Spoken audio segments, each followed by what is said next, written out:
During one of our recent member sails, while departing, crew member Kelly helpfully demonstrated a common mistake that people make while sailing close to the docks, which I think makes a good example case in understanding the forces at work on a sailboat.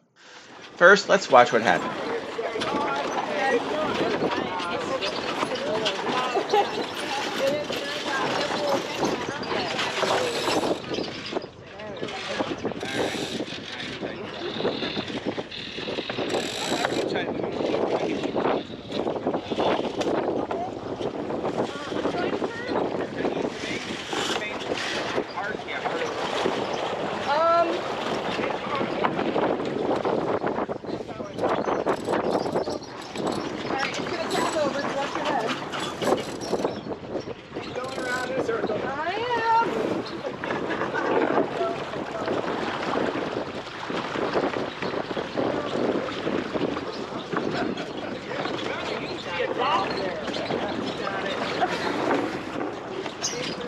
Whew, that was close. Disaster averted, so we can laugh about it now. Let's take another look and figure out where things went wrong.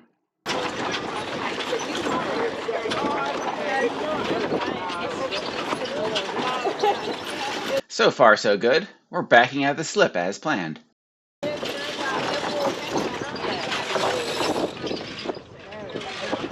Wait a minute, did you notice that? Kelly started hauling in the mainsheet, even though we are neither completely clear of the slip, nor is our bow pointed away from the slip.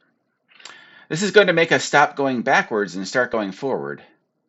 It's not the end of the world, however, as we still have plenty of room to turn away from the dock and get clear.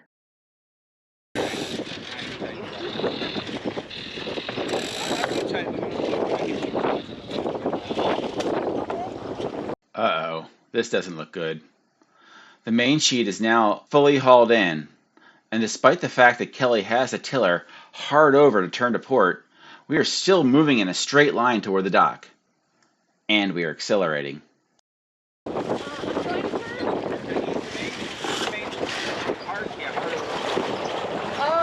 It's at this point that I noticed what was happening. I instructed Kelly to ease the main sheet, which she did, and the boat started to turn to port as we wanted. However, by this point, it was too little too late.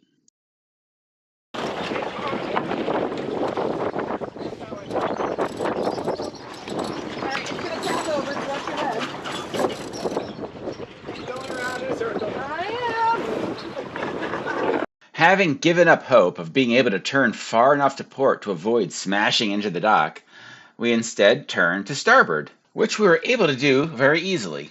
But why is it that it was so hard for us to turn to leeward, and so easy for us to turn to windward? Answering that requires an understanding of some of the forces that are in play, which we'll spend the rest of this video discussing. Suppose this is our boat. It has a hull. Underneath the hull is the keel. It has a mainsail that can be eased, hauled in, or tacked. And it has a jib sail, which can also be eased, hauled in, or tacked. For this demonstration, let's assume that we are in a close reach on a starboard tack, with a steady wind coming from ahead and to our right. The wind exerts forces at different locations on each of our sails. The center point of where these collective forces act on each sail is known as the center of effort for each sail.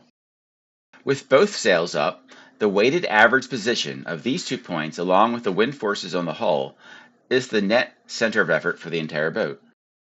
The vectors of these forces can be divided into 2 components, one that drives the boat forward and another lateral component that drives the boat to leeward. For purposes of today's discussion, we will focus on a lateral component. As the wind pushes the boat to leeward, the boat, in particular the hull and especially the keel, push on the water as well.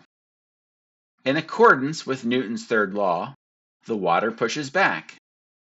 The center of this force, which is generally located near the center of the keel, is known as the center of lateral resistance.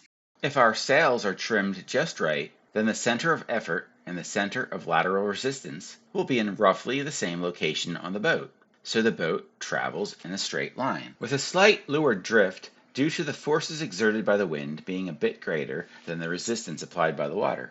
However, if we were to ease our mainsheet, then the leeward force applied by the mainsail decreases, and its center of effort moves forward, resulting in the overall center of effort moving forward. Our center of effort being ahead of the center of lateral resistance creates a rotational force around a point in between them, in which the boat tends to turn away from the wind. To compensate, the person on the tiller must apply force to turn to windward just to keep the boat straight. This is known as lee helm.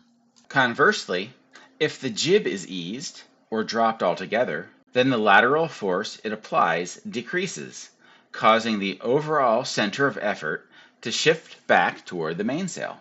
This creates a rotational force that turns the boat into the wind. This is known as weather helm. Now that we understand the forces at work, let's watch what happened again. The jib is down, so the center of effort is slightly aft of center. As Kelly hauled in the mainsheet, she caused the center of effort to shift aft, well aft, in fact, of the center of lateral resistance, creating weather helm. So much weather helm that she was unable to steer away from the wind. As she eased the mainsheet, the center of effort shifted forward slightly, allowing her to turn away from the wind a bit.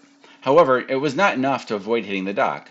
So she turned up into the wind, which is very easy with all the weather helm helping her. So now that we understand why this happened, we can avoid similar mishaps in the future. I hope you found this tutorial informative. Thanks for watching.